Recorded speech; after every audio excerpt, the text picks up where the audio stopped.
Thank you all for coming out here. We've got some very brave souls coming to listen to silver and gold projects right now, but I'm guessing this is, last time silver was this oversold compared to gold was July 2020. Led to a face-ripping rally. Silver went from $12 to $30 in the span of a few months, and everyone benefited. So it never feels good when things are falling to buy. It also never feels good to sell when things are ripping too. So, you know, half of investing in junior companies is you're earning a degree in psychology along the way. The story of Blackrock can be told on our stock chart here. It was 2 years ago, April, that we picked up the option on what's become our flagship project. We started drilling it in June. We hit in July. We added $100 million to our market cap overnight.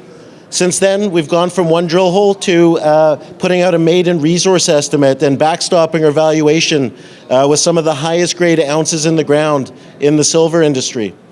We've also got technical validation from First Majestic Silver, who have now come in two previous private placements, and we just closed a $5 million financing with Eric Sprott a couple months ago. So, you know, no one likes markets like this, and I'd hate it even more if we had to finance right now. But what we are is we're a hell of a lot stronger company than we were 3 weeks ago, 4 weeks ago when silver was $26. You can buy us half off right now, and we're backstopped by 42.5 million ounces of silver equivalent. This is a story of us from discovery through de-risking. Since we acquired our property in April of 2020, out of all silver exploration development companies, we rank as number 3 in terms of providing returns to shareholders.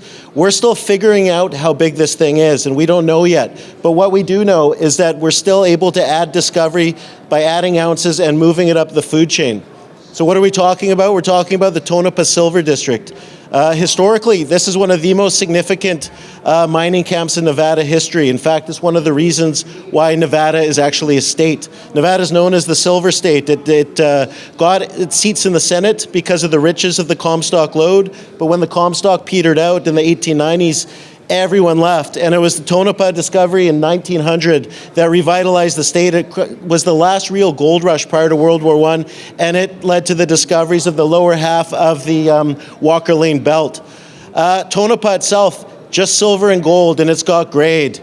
It's known as the queen of the silver camps, but it's the king in terms of grade right now out there. We're the highest grade resource stage silver project in the industry. And in a low price environment, it's projects like this that command the attention because the optionality plays are worthless.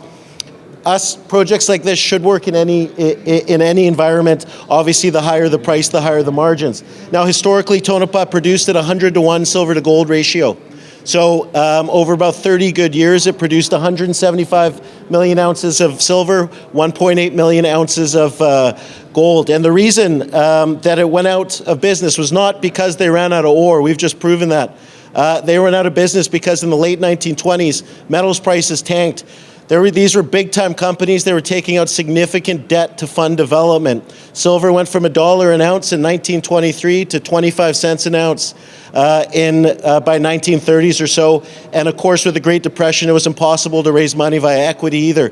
All these companies went belly up. We're the first group to come back in this district and go into it since then. This is all private claims. They've been held by families for the better part of 90 years.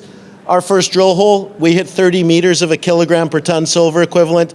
Since then, just a week and a half ago, we announced our maiden resource estimate. You'll see we've got just under 20 million ounces of silver and 238,000 ounces of gold. But individually, just the silver grade makes us higher grade than most silver equivalent companies out there. If you add in the gold, we stand out head over heels. The one company we get compared to a lot is Silvercrest Las Chispas. They consolidated a historic silver district in Mexico. They drilled it to Kingdom Come, and in 2018 they put out a maiden resource estimate. Since then, they've taken it. They're just on the doorsteps of production right now. They go into production this month or next. But you'll see they command the industry-leading premium. Why? Because grade is king. Another company named Mag Silver is also a high-grade story. They're also in production right now. They command industry-leading valuations. Same reason, grade is king. Silver gold stories are very rare. True silver projects are very rare. Most of the time it's financial engineering with lead and zinc and base metals thrown in there. We have a silver primary project, and the best part about it, aside from the grade, is that we're not Mexico, which is the #1 producer, and we're not Peru, which is the #2 producer of silver. We're on private land in Nevada, halfway between Vegas and Reno, and we've got the highest grade resource project out there right now, and certainly one of the most significant discoveries in recent past. When Tonopah was discovered, it was in the middle of nowhere in the desert. It was, the only people in Nevada after the Comstock petered out were ranchers and First Nations, and it just so happened that Tonopah was discovered by a rancher walking between camps in the middle of nowhere. Yeah, so the story of Tonopah, as I said, it was discovered in 1900, hockey stick chart up as things were really cooking along before World War I. And then when metals prices tanked in 1923, everything in the district went belly up. This is what the district looked like in 1912, and these are all publicly traded mining companies. They form the basis of San Francisco and the Philadelphia Stock Exchange. What happened was lots of consolidation happened along the way, and big companies started gobbling up all the smaller ones. We now control the entire western half of this district, and it's the purple portion that you see, the holdings of the Tonopah Extension Mining Company, who went bankrupt in 1930 when they couldn't pay back their debt with low metals prices. These claims were picked up out of receivership by one family. They were held ever since until we got our hands on them, and our first drill hole proved that there's a lot more goodness left there. So we've got two distinct project areas. They're really cut off by a fault, but here it looks like they're cut off by US Highway 95 because that's really what separates our Victor target and our DPB target. Now, these are two targets that historically the old-timers were preparing to mine. At Victor, they mined it down to 1,880 feet, and where they stopped when everything hit the fan, the vein was 24 meters thick. They also were preparing to mine the central part, which we call DPB. They had 4 veins that they, I guess, did development on, but never got around to pooling ore. These are the two areas where we just picked up where the old-timers left off.